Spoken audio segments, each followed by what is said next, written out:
ინსაიდერი ეთერში რადიო სივრცის ეთერში კიდევ ერთხელ მოგესალმებით ბატონი ირაკლი ლექვინაძე კონკურენცისა მოხმარების უფლებების დაცვის სააგენტოს ხელმძღვანელი ბატონი ირაკლი მოგესალმებით გიორგი ჩვენს მაყურებელს მენdes მივესალმები მადლობა განსაკუთრებულად აქტუალურია მთელი რიგი საკითხები მათ შორის რომელიც შეეხება მოხმარებლების უფლებების დაცვის ნაწილს როგორი ქონდა პერსპექტივა 2025-ში, მაგრამ მანამდე, მას შემდეგ რაც თქვენ მოხმარებლების უფლებების დაცვის ნაწილი ჩაიბარეთ,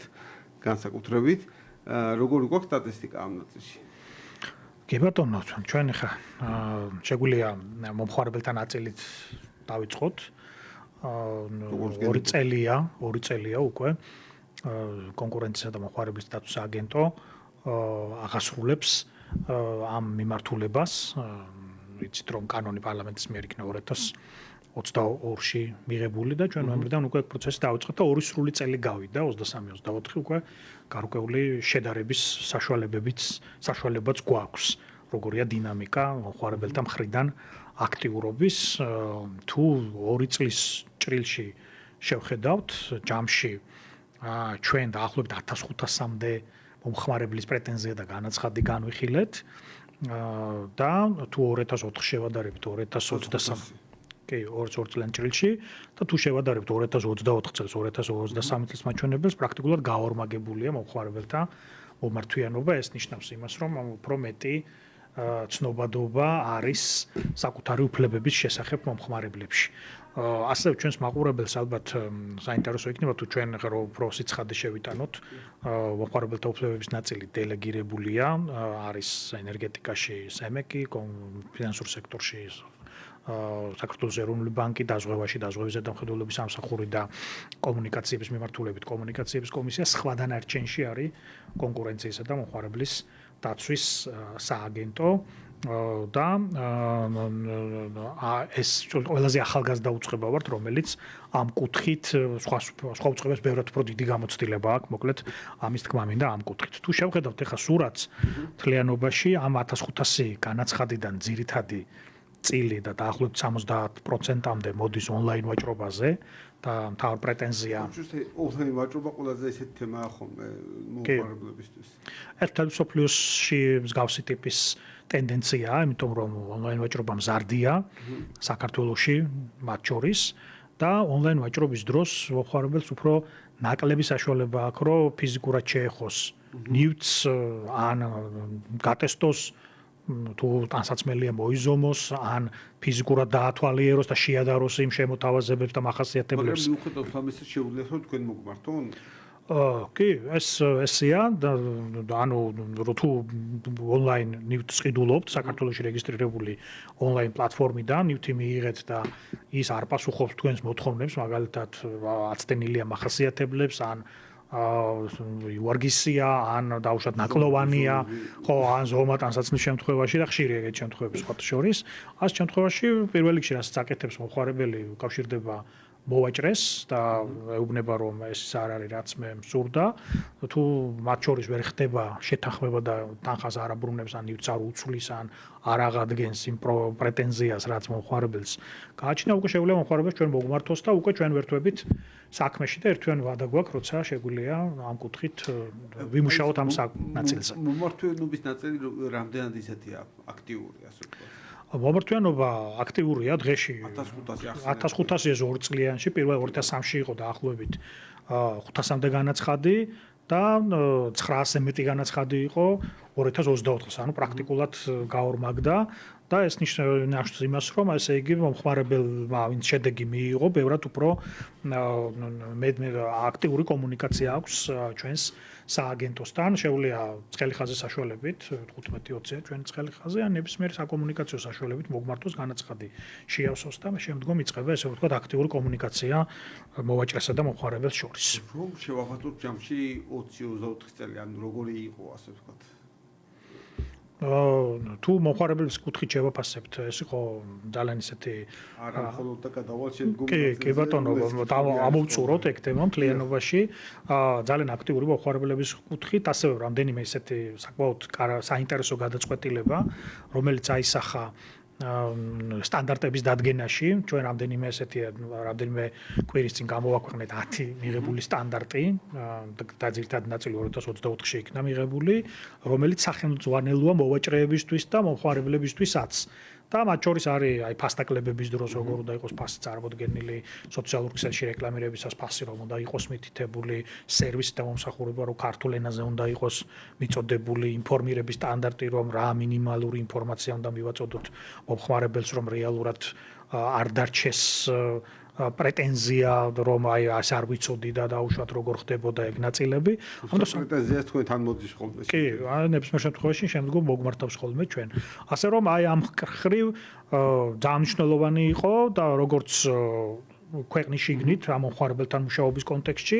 ასევე ცნობიერების ამაღლების კუთხით ძალიან ბევრი აქტივობა და კამპანია ჰქონდა და წელს კიდევ უფრო მეტ მასშტაბს გეგმავთ, აი წელს სულ თებერვალში დავიწყეთ ახლა პროექტი, რომელიც აი სკოლებში გულისხმობს მომხმარებელთა უფლებების და კონკურენციის შესახებ ცნობიერების ნაწილი. კი, ეს ძალიან მნიშვნელოვანია, იმიტომ რომ რაც მეც ეცოდინება საკუთარი უფლებები, მით უფრო მეტად ხდება პრევენცია დარღვევის მოვაჭრის მხრიდან თუ ესე შემდეგ. აუცილებლად მინდა გითხოთ თემები, რომელიც ალბათ თითოეული მოქალაქისთვის არის განსაკუთრებულად მნიშვნელოვანი, არის ხოლმე საწვავის ბაზართან დაკავშირებით. როგორ ვართ ამ ნაწილში? ანუ რამდენად კონკურენციის სააგენტო უყურებს და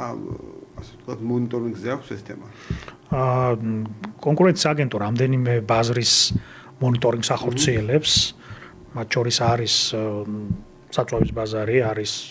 FMCG-ის ბაზარი, არის თამბაქოს ბაზარი, სიგარეტების ბაზარი. ასევე 2024-ში დავასრულეთ მოცვისა და თხილის ბაზრის მონიტორინგის შედეგები და იქ ბაზარი შევაფასეთ. კი, ეს და მიმდინარე ნაწილში ახლა ჩვენ საწვავის ბაზარი ერთ-ერთი მაღალი საზოგადოებრივი ინტერესის მქონე ბაზარია. რეალურად ჩვენ გამოვაქვეყნეთ რამდენიმე დღის წინ 2024 წლის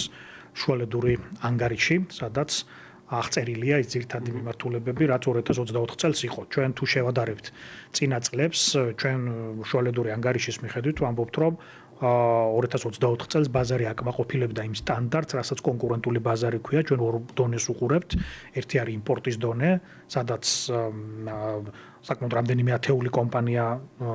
არის საწვავის შემომტანი, მათ შორის სამი მსხვილი კომპანიის წილი არის სადღაც 45%-ის პარგლებში, 5 ყველაზე მსხვილი კომპანიის წილი არის დაახლოებით 62%-ის პარგლებში. ეს ნიშნავს, რომ ბაზარი დაბალკონცენტრირებულია და დომინანტი ეკონომიკური აგენტები ამ კუთხით არ აქვს. მეორე არის საცალო ბაზარი, საცალო ბაზარზე ასევე დაბალკონცენტრირებული ბაზარი გვაქვს, დაახლოებით 400-მდე კომპანია ოპერირებს. 400-მდე კომპანიიდან 5 ყველაზე მსხვილი ქსელი ფლობს დაახლოებით 500-ზე მეტ ავტოგასამართ სადგურს, დანარჩენი მცირე ქსელების ფლობელობაშია და 5 მსხვილი ქსელის საერთო წილს თუ ავიღებთ, ის დაახლოებით 65-67%-ის ფარგლებშია, დანარჩენი უჭირავს მცირე ქსელებს და ყველაზე მთავარი, რასაც ჩვენ უყურებთ კონკურენციის ხაზით, ფასების კორელაცია, მსოფლიო ფასი, ადგილობრივი ვალუტის კურსი და შემდგომ მისი ასახვა საცალო ქსელში რამდენად დროულად ხდება, დაახლოებით 2 კვირიდან 3 თვემდე პერიოდია მარაგების გათვალისწინებით, როდესაც გაიაფებული იმპორტის ღირებულება, უბრალოდ მსოფლიო ბაზარზე დაფიქსირებული ფასი უნდა ისახოს ადგილობრივ ბაზარზე, ჩვენ უყურებთ იმპორტის ღირებულებას და შემდგომ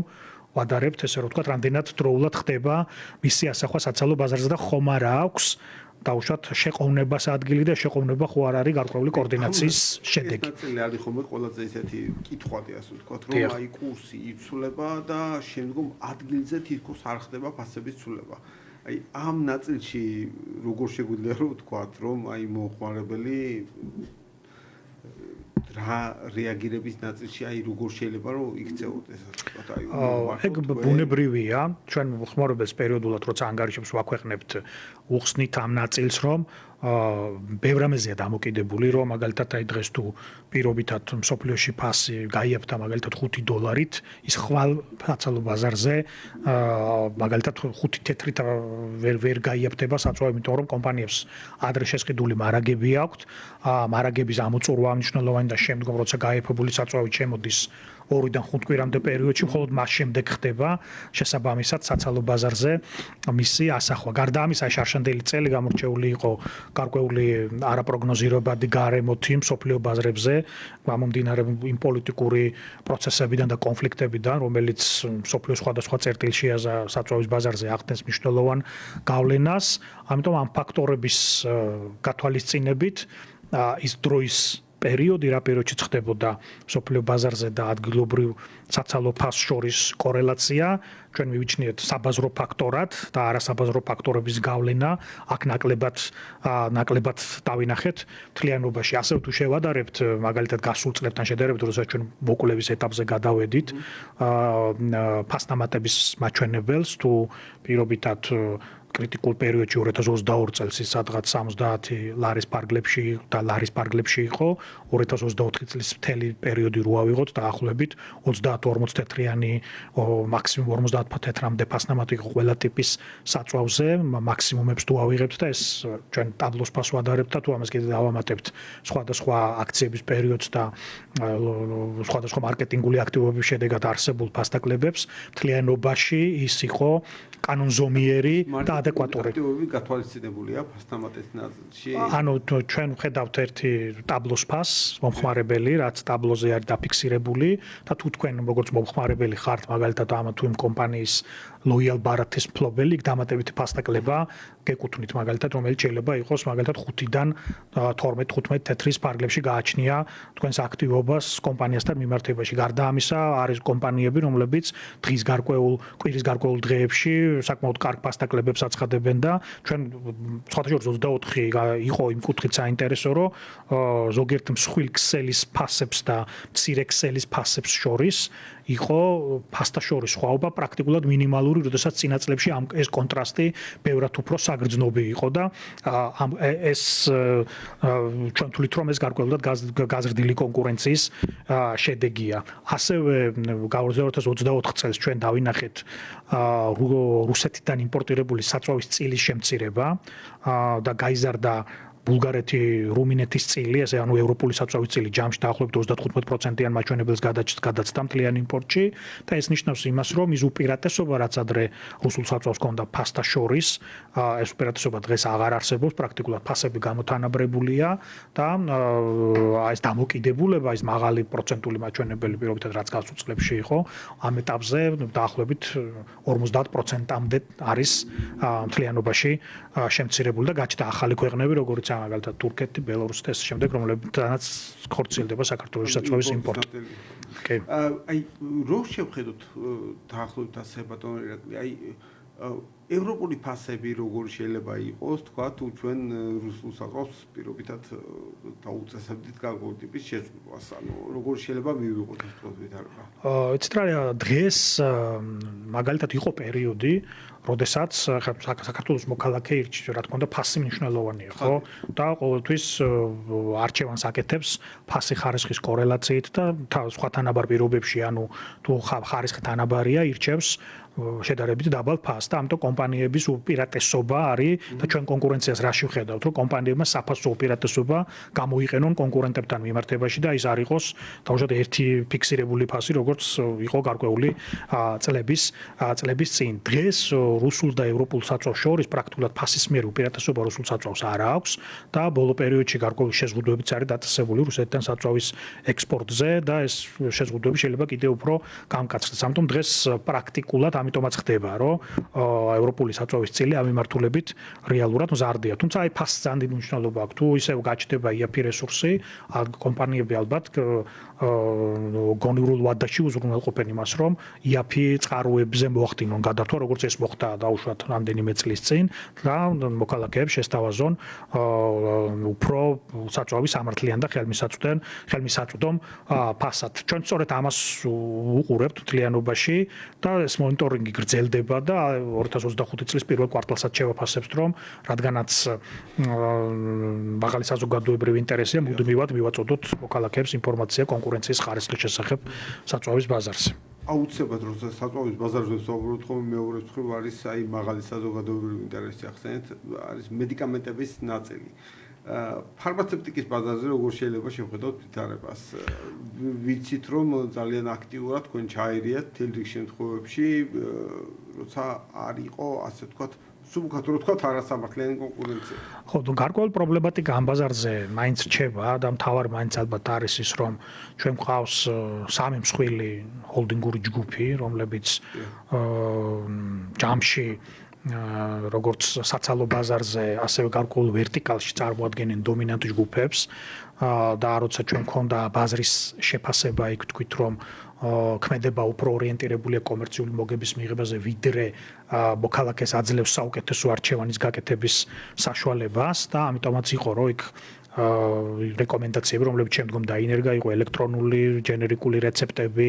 იგივე თუნდაც რეფერენტული ფასები. ჯენერიკული რო გამარტოთ მოქალაქეებს. ხო, ჯენერიკული ეს არის გარკვეული ტიპის მედიკამენტების რომლებიც კომპანია რომელიც ქმნის მედიკამენტს, მას გააჩნია გარკვეული ვადა იმისთვის, რომ ექსკლუზიურად ამ კომპანიის ალტერნატიული საშუალება. კი, ექსკლუზიურად გარკვეული პერიოდი მე გვთქვი 10 წლიანი ვადაა, როცა ექსკლუზიურად ხოლმე ამ კომპანიას შეუძლია ამ მედიკამენტის წარმოება, რადგანაც მას აქვს სოლიდური ინვესტირება განხორციელებული აღნიშნული მედიკამენტის შექმნაში, თუმცა ამ პერიოდის გავლის შემდეგ უკვე სხვა კომპანიებსაც ეძლევა საშუალება იგივე ფორმულით მსგავსი შემცველობის და დანიშნულების მედიკამენტები აწარმოონ, რაც არის უკვე ჯენერიკი, თავდაპირველ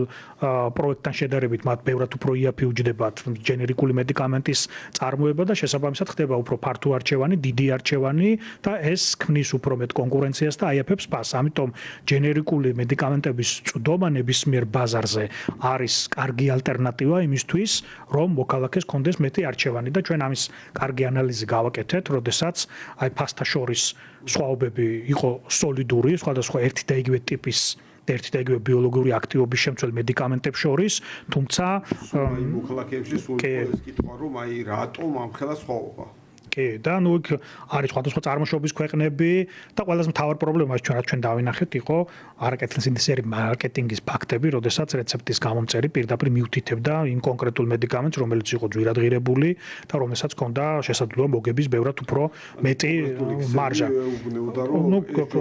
ნუ ქსელი უფრო ნაკლებად ალბათ, ვინც რეცეპტს წერს რეალურად იქ იყო სიმძიმის ცენტრი და ხა ვინ როგორ თანამშრომლობს ამ რეცეპტის გამომწერ რგოლებთან ეს უკვე ცალკე თემა, თუმცა უნდა ვთქვათ, რომ აი ერთ-ერთი რეკომენდაცია, რაც შემოვიდა ის რეფერენტული ფასები, ანუ როცა ფასების ჭერი გაუკეთდა რიგ მედიკამენტებს, ამ ნაწილმა მნიშვნელოვანი ეფექტი დადო, განსაკუთრებით მედიკამენტების გაიაფების ნაწილში და ჩვენ ნახეთ იგივე ინფლაციის წილშიც, რომელიც გასულ წლებში იყო ძალიან დაბალი ინფლაცია, იგივე თუნდაც კონკრეტული მედიკამენტების ღირებულება მნიშვნელოვნად შემცირდა და ამას დაემატა ასევე მთავრობის გადაწყვეტილება პარალელური იმპორტის დაშვების შესახებ თურქეთის რესპუბლიკიდან, რამაც ასევე შექმნა ბევრი ალტერნატივა და რეალურად მოახდინა პარალელური იმპორტის ნაწილში. წლების მანძილზე იყო მიდგომა, რომ თურქეთი არ იყო კვალიფიციური მწარმოებელი ქვეყანა და შეიძლება იაფი ალტერნატივა ყოფილიყო უხარისხო მედიკამენტი, თუმცა მას შემდეგ რაც ხარისხზე კონტროლი გამკაცრდა იმპორტირებულ მედიკამენტებზე, უკვე ეს საკითხი დღის წესრიგიდან მოხსნილია და ნებისმიერი იმპორტირებული მედიკამენტი, რომელიც საქართველოს ბაზარზე ხვდება, ითვლება, რომ არის ხარისხიანი მედიკამენტი, იმიტომ რომ მოქმედებს როგორც დისტრიბუციის, ასევე წარმოშობის ხარისხის წარმოების ხარისხის სტანდარტები. ამიტომ დღეს ეს საკითხი აი ესე არის დარეგულირებული და ეს კარგია. ამიტომ ჩვენ ვისურვებდით, რომ აი ეს კაცრი კონტროლი ამ მიმართულებით მნიშვნელოვანია ყველა ქვეყანაში, ევროპულ ქვეყნებში განსაკუთრებით, რომლებიც სადაც ხარისხობრივად მაღალი დონის მედიკამენტები იწარმოება, მედიკამენტების და ფარმაციის ბაზარი ყოველთვის არის ცხადი და ესეთი აქტიური რეგულაციების ქვეშ, რომ საქმე ეხება უსაფრთხოებას, ადამიანის ჯანმრთელობას და ასევე ხელმისაწვდომობას ამ მედიკამენტებზე და თუ წინა წლებს შევადარებთ, ეხლა შეიძლება ვთქვათ, რომ ხელმისაწვდომობა მედიკამენტებზე გაზრდილია, თუმცა არის რიგი საკითხები, სადაც ალბათ მაინც საჭიროა თუნდაც იგივე ეთიკური მარკეტინგის მიმართულებით და რიგი მიმართულებებით უფრო გარკვეული კონტროლის მექანიზმების გაძლიერება, რომ თითოეული მოქალაქე თუნდაც დაცული იყოს ჭარბი მედიკამენტების გამოწერისგან და სხვა მსგავსი ტიპის ქმედებები, რომელიც აი შეიძლება იყოს, რომ თქვათ იგივე, ნუ ეხლა ეს სხვაგან გადავდივართ გარკვეულ ნაწილში, მაგრამ აი ექიმების მხრიდან ჭარბი მედიკამენტები იყოს გამოწერილი, ანუ აი ამას როგორ ვაზღობთ, იმიტომ რომ ხშირად არის ხოლმე ეს კითხვა, რომ აი რამდენად კეთილსინთეზიერია ამ ნოტრისი და ჩვენმა მონიტორინგმა აჩვენა, რომ კეთილსინთეზიერი მარკეტინგის პრობლემა იყო იმ პერიოდის ფარგლებში, რა პერიოდის ჩვენ გამოვიკვლიეთ. რა თქმა უნდა, კონტროლი და ზედამხედველობა ცალკე სხვა უწყების საკითხია მიმართულებით და ალბათ უფრო მეტი ინფორმაცია მათ აქვთ ამის შესახებ, თუმცა ჩვენ ვაპირებთ, რომ მას შემდეგ რაც მონიტორინგი დაიდო, რეკომენდაციები დაინერგა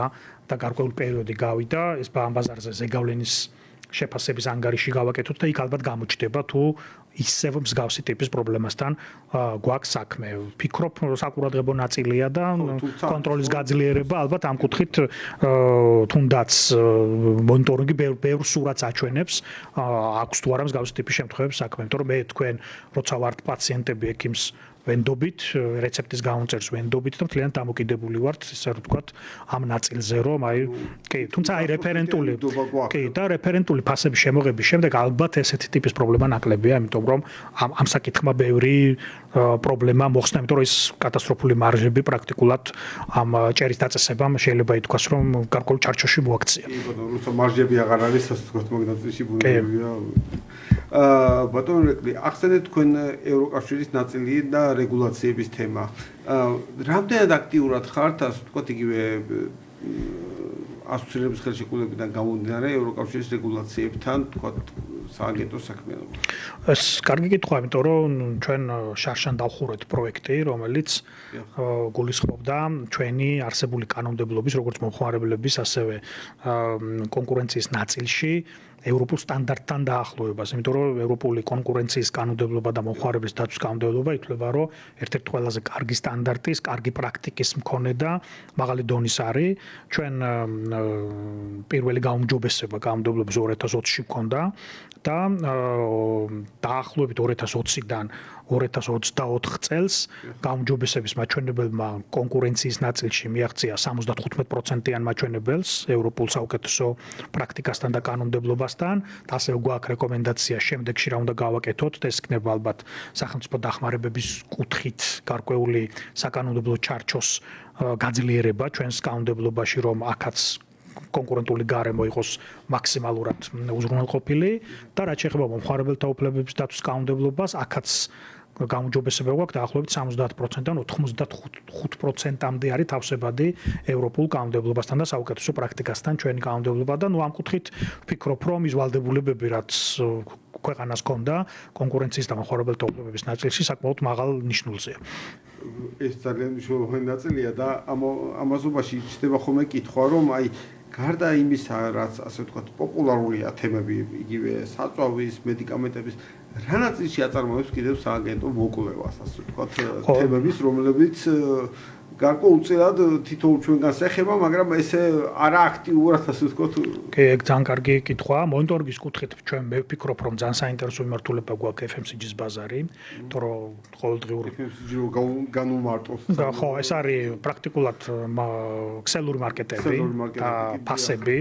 მუდმივად არის დისკუსია მიმწოდებლებს, დისტრიბუტორებს, წარმოებლებსა და ქსელურ მარკეტებს შორის იმ დანახარჯის და ტვირთის შესახებ, რომელიც დინამიკაში რო შევხედოთ რეალურად მზარდია და ეს აისახება პროდუქტების ფასებზე საბოლოო ჯამში და ჩვენ ვხედავთ, რომ დინამიურად მზარდია რიტეილის ქსელები, რაც კარგია სერვისის კუთხით, მაგრამ აი ფასების ნაწილიც აქაც მნიშვნელოვანია, რომ იყოს სამართლიანი. ამიტომ ჩვენი მონიტორინგი ამ ნაწილსაც უყურებს, მუდმივად ვართ ინდუსტრიასთან კავშირში, ვცვლით ინფორმაციას და აი რო შევხედოთ რა გვაქვს ბოლო მოკვლევები, ასე ვთქვათ. ხო, აი ეს ამ ნაწილში შემიძლია გითხრათ FMCG-ზე რომ აქ ჯერჯერობით ჩვენ რამე დომინანტური აგენტი არ აქვს, დაახლოებით 10 კომპანია რო ავიღოთ ქსელური მსხვილი, დაახლოებით მათი წილი 50%-ის ფარგლებშია მთლიან ბაზარზე, თუმცა გარკვეული ძალაუფლების რგოლი მათ მხარეს არის და მათ შეუძლიათ, ასე რომ ვთქვათ, მიმწოდებლებს გარკვეული პირობები უკანახოთ და ამას უყურებთ სწორედ, რომ ეს არ მოხდეს ისე, რომ მაგალითად ანტიკონკურენტულ ქმედებებში გადაიზარდოს. მე გვაქვს ასევე მოკვლევების ხაზით რო წავიდეთ, საკმაოდ საინტერესო რამდენიმე მიმართულება, ეს ეხება რუსთავის ავტობაზრობის თემას, სადაც იქ ავტოიმპორტიორებმა მოიტანეს პრეტენზია, რომ მათთვის პერმანენტულად და საკმაოდ მკვეთრად ძვირდებოდა ეგ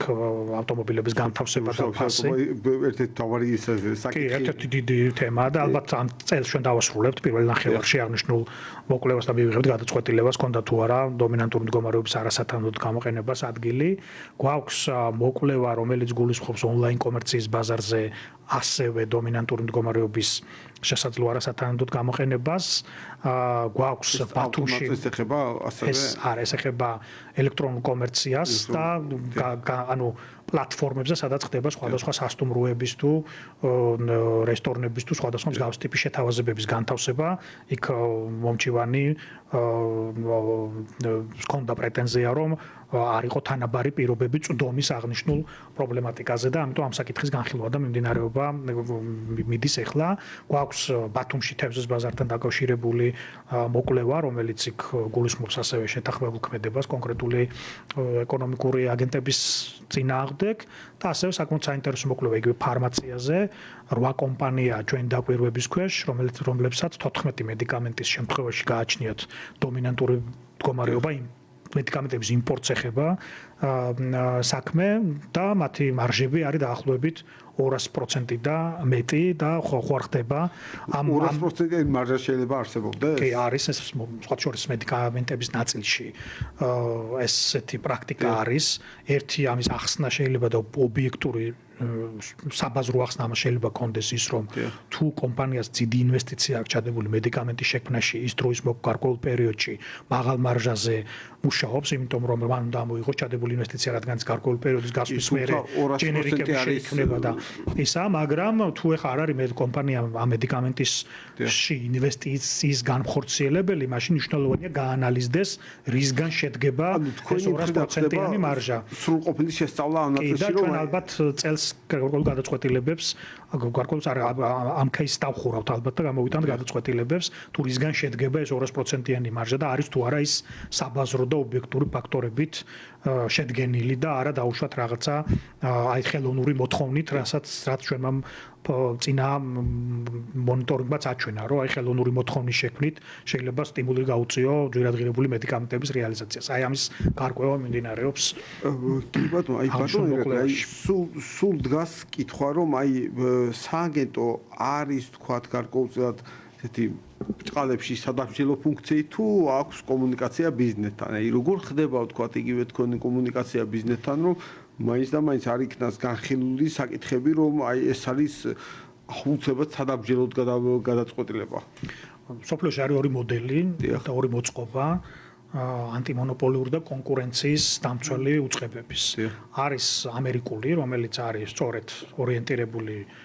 დასჯაზე და გარკვეულწილად საგამოძიებო ფუნქციების მატარებელია და ეგ საკმაოდ მკაცრად არის აღნიშნული მიმართულება. ზოგადად ამერიკა პირველი ქვეყანა, სადაც კონკურენციის სამართალი შეიქმნა და მეორე არის ევროპული, რომელიც არის პრევენციაზე ორიენტირებული. რაც თავისთავში მოიცავს, რომ ყველა გადაწყვეტილებაში მაქსიმალურ ჩართულობას უზრუნველყოფს ბიზნესის, იმიტომ რომ მას აქვს საშუალება განმარტების, მას აქვს საშუალება პოზიციის წარდგენის, მას აქვს საშუალება ახსნის ამა თუ იმ გარემოების და ეს მოდელი არის ჩვენთანაც, ანუ ევროპული მოდელი არის კონკურენციის სამართლის. ჯერ აუხსნათ ბიზნესს, ასე ვთქვათ. ანუ თუ ჩვენ ხედავთ პრობლემას, ბუნებრივია ინდუსტრიასთან გვაქვს აქტიური კომუნიკაცია, რომ მივიღოთ განმარტებები კონკრეტულ პრობლემასთან დაკავშირებით. თუ განმარტებები არ არის დასაბუთებული, ბუნებრივია მივიღებთ გადაწყვეტილებას, რასაც კონკურენციის კანონმდებლობა ითხოვს. თუ ეხა ის აიხსნება ობიექტური ფაქტორებით, აი ახსენე მედიკამენტების შემთხვევა, ახსენე საწვავის შემთხვევა, ის ითვლება როგორც ობიექტური და საბაზრო ფაქტორის მატარებელი. თუმცა თავარი არის ის, რომ ბიზნესთან კომუნიკაცია არის ძალიან აქტიური, რომ თუნდაც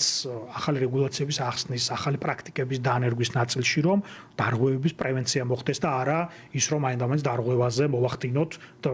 ანუ ვაცადოთ კომპანიას დარღვევა და მხოლოდ ამის შემდგომ მოვახდინოთ რეაგირება. იგივე მომხმარებელთა უფლებების ნაწილში, აი ძალიან დაბალანსებული კანონმდებლობა გვაქვს, რომელიც თავის დროზე ბიზნესთან ძალიან აქტიური კომუნიკაციით და კონსულტაციით შეიქმნა და თვითონ აი რომ ნახოთ მომხმარებლის პრეტენზიის განხილვა იწყება სწორედ მოვაჭრესთან ურთიერთობით, რომ მან წარმოადგინოს პოზიცია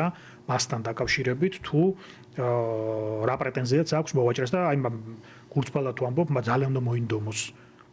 მომხმარებელთა უფლებების დაცვის კანონმდებლობის შემთხვევაში კომპანია რო დაჯარიმდეს, იმიტომ რომ აი მაქსიმალურად იძლევა კანონმდებლობა საშუალებას, რომ მან აღადგინოს მომხმარებლის უფლება და ამასთანავე გაასწოროს და სტანდარტებს დაუახლოვოს სავაჭრო პოლიტიკა, რომელმაც შექმნა გაუგებრობა. კი, აუცილებლად მე გითხოთ თქვენი კომუნიკაცია სხვა მარეგულირებლებთან, ანუ როგორი გვაქვს ამ ნაწილში, იმიტომ რომ ხანდახან გონიათ რომ ყველაფერი შეიძლება კონკურენციის სააგენტომ გადაწყვიტოს, თუმცა ბუნებრივია არის სფეროები, რომელიც დიფერენციაციას მოითხოვს. კი, ჩვენი მოწყობა სხვათა შორის კონკურენციის და მომხმარებელთა უფლებების დაცვის არის გამორჩეული და საკმაოდ ისეთი უნიკალური, იმიტომ რომ დელეგირებულია და ვახსენე კიდევაც რომ ენერგეტიკაში მომხმარებელს და კონკურენციის ნაწილს იცავს სემეკი, კომუნიკაციების კომისია, საფინანსო სექტორში ეროვნული ბანკი და მომხმარებლების ნაწილში დაზღვევის სამსახური. ჩვენ კოორდინაცია არის პრაქტიკულად ყოველდღიური. დაზღვევის სამსახურის ხელმძღვანელის ყავდა ასე ვთქვათ, ამ ნახევარი ტრივალე ეთერი იყო, მინდა ბიულოცო ბატონ დავიც და ჩვენ პრაქტიკულად აი ყოველდღიური კომუნიკაცია გვაქვს, იმიტომ რომ არის საკითხები, რასაც ერთმანეთს მუდმივად უზიარებთ. კანონმდებლობა არის ერთ პრინციპზე აწყობილი, ანუ იგივე კონცენტრაციების და ბიზნესების გაერთიანების ნაწილში იგივე. ჯამში კანონმდებლობა ერთი გვაქვს, უბრალოდ ერთ კანონმდებლობა პრაქტიკულად სპეციფიკიდან გამომდინარე მოქმედებს. უბრალოდ თავის სექტორებში თვითონ არიან რეალურად აღმასრულებები, განსაკუთრებით კონკურენციის ნაწილში. გარდა ამისა, გვაქვს ორი ძალიან კარგი პლატფორმა ყოველწლიური, ერთი საერთაშორისო კონფერენცია, სადაც ჩვენს კოლეგებთან ერთად, უცხოელ კოლეგებთან ერთად ყველა მარეგულირებელი ვაჯამებთ წელს თუ რა შედეგები გქონდა და რა არის გამოწვევა, რომ შემდგომ მათ პასუხებზე ვიმუშაოთ და ასევე აი ხაც მოგიწევთ აუცილებლად მარტში იხსნება მომხმარებლის კვირეული, სადაც ასევე ყველა მარეგულირებელი უწყება ვართ ჩართული და ეს მომხმარებლის საერთაშორისო დღესთან დაკავშირებით თბილისში, ახალციხეში, ზუგდიდსა და ბათუმში გვაქვს ძალიან აქტიური ღონისძიებები სხვადასხვა დაინტერესებული ხართ რეგიონებში წარმოდგენილი, ასე რომ შევხედოთ, იმიტომ რომ ხანდახან არის ხოლმე წარმოდგენა თქოს აი მხოლოდ თბილისზე ვართ კონცენტრირებულები, ანუ თქვენი საქმიანობა რეგიონებში გაშლილია. რეგიონებში თემატურად, რა თქმა უნდა, გაშლილია, თუმცა გაციფრულებულია ჩვენთან კომუნიკაცია და მარტივად შეუძლია ნებისმიერ რეგიონში მცხოვრებ მომხმარებელს თუ კონკურენციის საკითხით დაინტერესებულ ადამიანს მოგმართოს, თუმცა როგორც ასეთი ფიზიკური წარმომადგენლობა გვაქვს აჭარის რეგიონში, რადგანაც მაინც თბილისის მერე ყველაზე აქტიური რეგიონია და აჭარის რეგიონში გვყავს წარმომადგენელი, რომელიც აი აქ ადგილზე მუშაობს როგორც მომხმარებლებთან, ასევე ბიზნესთან, რომლებსაც შეიძლება კონკურენციის საკითხები აწყვეტდეს. კი ბატონო, აი რო შევხედოთ ახლა 2025-ის მთავარ გამოწვევებს, ანუ რა შეგვიძლია ვთქვათ, რომ აი მთავარი პრიორიტეტი გაქვთ ახლა თქვენ როგორც აგენტოს 2025-ში. 2025-ში ჩვენ ალბათ ყველა მთავარი საკითხი ერთ-ერთი არის ცნობიერების ამაღლება. დარიელი აქტიურად იქნება ალბათ ჩართული აჭარის რეგიონში, პრაქტიკულად ფარავს აჭარის და არა მარტო როცა საქმე სჭირდება, შეიძლება დასავლეთის გარკვეულ რეგიონებსაც თუ ფიზიკური ჩართულობაა საჭირო. ცნობიერების ამაღლების კუთხე იქნება ალბათ ერთ-ერთი მთავარი პრიორიტეტი, იმიტომ რომ განსაკუთრებით მოხმარებლების ნაწილში მეტი გვჭირდება, ბიზნესთან ალბათ კონცენტრაციების ნაწილში, იმიტომ რომ გასულ წელს აი 18 ბიზნესის კონცენტრაცია დავადასტურეთ და იქ იყო საკმაოდ ისეთი რთული საკითხებიც. ბიზნესის კონცენტრაცია რო განუმარტოთ ახლა ჩვენს მენეჯერს. ერთი ბიზნესი ყიდულობს მეორეს და ხდება ბაზარზე კომპანიის გამსხვილება და კომპანიის გამსხვილებამ რომ არ იმოქმედოს ნეგატიურად. თქვენ უნდა მოგმართონ, რომ თუ ეს სწორი იყოს, ასე ვთქვათ, ეს. ხო, ის უნდა შეფასდეს, თუ კომპანიები მსხვილებია, რა თქმა უნდა, აი მაგალითად 20 მილიონს ლარზე მეტი უნდა იყოს ორი კომპანიის ბრუნვა, რომლებიც ერთიანდებიან და უნდა შეფასდეს მისი ამ გაერთიანების გავლენა კონკურენციის კონკურენტულ გარემოზე. ეს სოფლიოში მიღებული პრაქტიკაა და როცა მსხვილი კომპანიები ერთიანდებიან კონკურენციის უწყების თანხმობის გარეშე მსგავსი ტიპის გაერთიანება არ ხდება და ჩვენთანაც მსგავსი პრაქტიკა. ამ კუთხითაც იქნება ალბათ აქტიური სამუშაო 2025-ში, იმიტომ რომ ძალიან ბევრი დინამიურად განვითარებადი სექტორი გვაქვს, განსაკუთრებით FMCG სამშენებლო სექტორი, სადაც აი ძალიან ხშირია ესეთი გამსხვილებები. ამ დროისთვის ჩვენ უკვე წელს 3 კონცენტრაცია დავადასტურეთ და დაახლოებით 7 საქმის წარმოება გვაქვს მიმდინარე სხვადასხვა საკითხებთან მიმართებაში. ასევე საკითხი იქნება კანონმდებლობის კიდევ უფრო გაუმჯობესება, იმიტომ რომ არის რაღაც მიმართულებები, სადაც მეტი სიზუსტე გჭირდება. მეტი მუშაობას ხო ამ ნაწილში, სადაც ძალიან კარგი კომუნიკაცია გვაქვს პარლამენტის შესაბამის კომიტეტებთან, ეს არის დარგობრივი ეკონომიკის კომიტეტი, არის ადამიანის უფლებათა დაცვის კომიტეტი, ევროინტეგრაციის კომიტეტი, დღესაც გქონდა პარლამენტში ერთი ძალიან მნიშვნელოვანი საკითხის